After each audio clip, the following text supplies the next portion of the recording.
नमस्कार दोस्तों, स्वागत है आप लोगों का मेरे भक्ति धारा वर्ल्ड चैनल में। आज हम एक अत्यंत रहस्यमय, गूढ़ और आध्यात्मिक विषय पर चर्चा करने जा रही हूँ।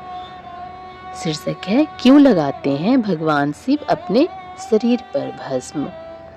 क्या आपने कभी सोचा है, भगवान जिनके पास त्रिशूल है, डमरू है, चंद्रमा है, गंगा है, वे भस्म क्यों लगाते हैं, वो भी शमशान की भस्म। इस प्रश्न के उत्तर में छिपी है वो कहानियाँ जो हमें जीवन का सबसे बड़ा सत्य सिखाती है, नश्वरता, वैराग्य और आत्मज्ञान। भगवान शिव को भस्म लगाना क्यों प्रिय है?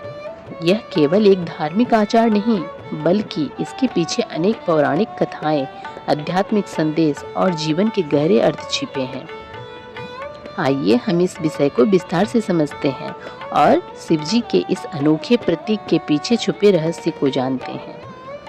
भगवान शिव के शरीर पर भस्म लगाना उनके वैराग्य, मृत्यु के प्रति दृष्टिकोण और जीवन की नश्वरता को दर्शाता है। भस्म का अर्थ है राख, जो किसी वस्तु के जलने के बाद बची हुई अंतिम अवस्था होती है। यह प्रतीक है जीवन के नश्वर होने का और यह हमें सिखाता है कि सांसारिक वस्तुएं और शरीर अस्थायी हैं। नश्वरता का बोध करवाता है। भस्म लगाकर शिवजी हमें यह संदेश देते हैं कि हमारा शरीर, हमारा अहंकार और सांसारिक सुख सब अंततः समाप्त हो जाते हैं।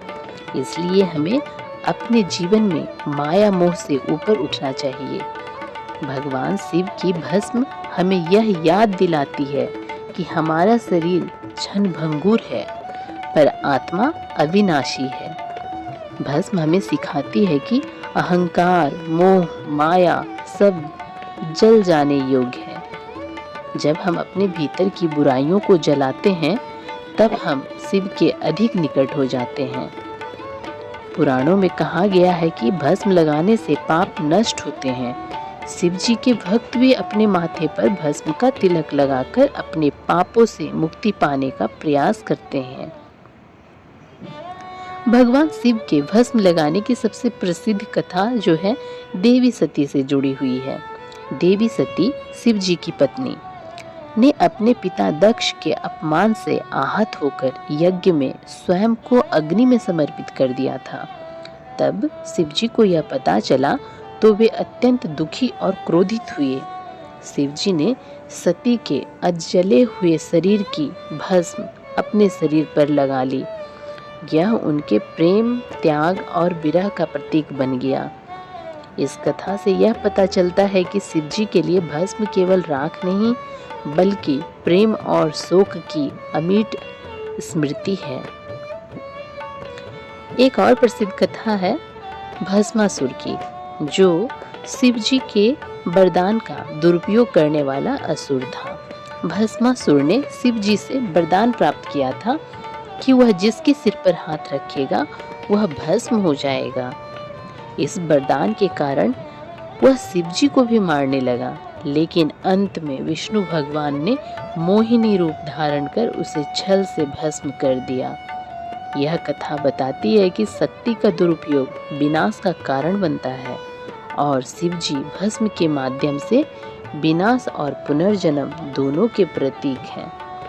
शिवजी को भूतनाथ भी कहा जाता है, क्योंकि वे शमशान में निवास करते हैं और मृतात्माओं के स्वामी हैं।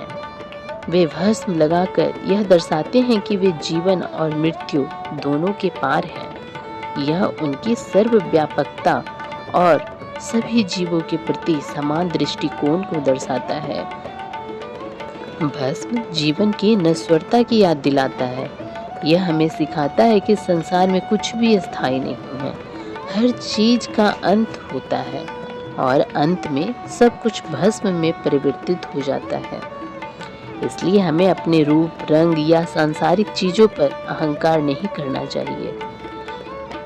इसके शारीरिक और वैज्ञानिक कारण भी हैं।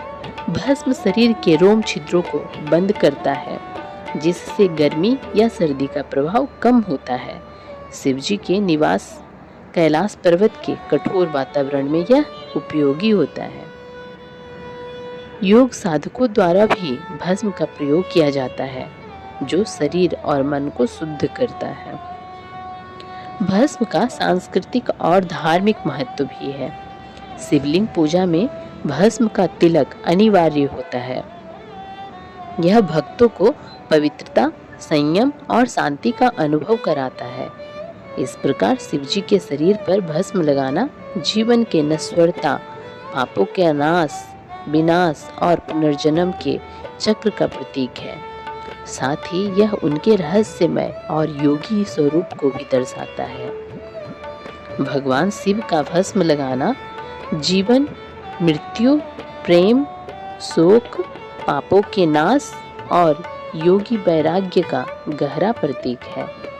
यह हमें सिखाता है कि हमें सांसारिक मोह माया से ऊपर उठकर जीवन के वास्तविक अर्थ को समझना चाहिए।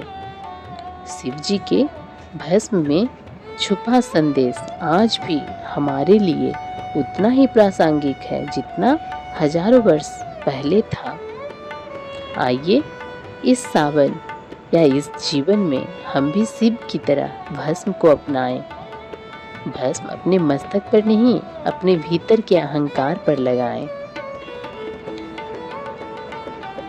तो यह प्रेरणादायक कहानी आपको कैसी लगी, कमेंट में हमें ज़रूर बताएं। अगर अच्छी लगी हो तो वीडियो को लाइक करें, शेयर करें और चैनल को सब्सक्राइब करें। तब तक के लिए अगली कथा में मिलती हूँ फिर से। हर हर महादेव। ओम नमः शिवाय।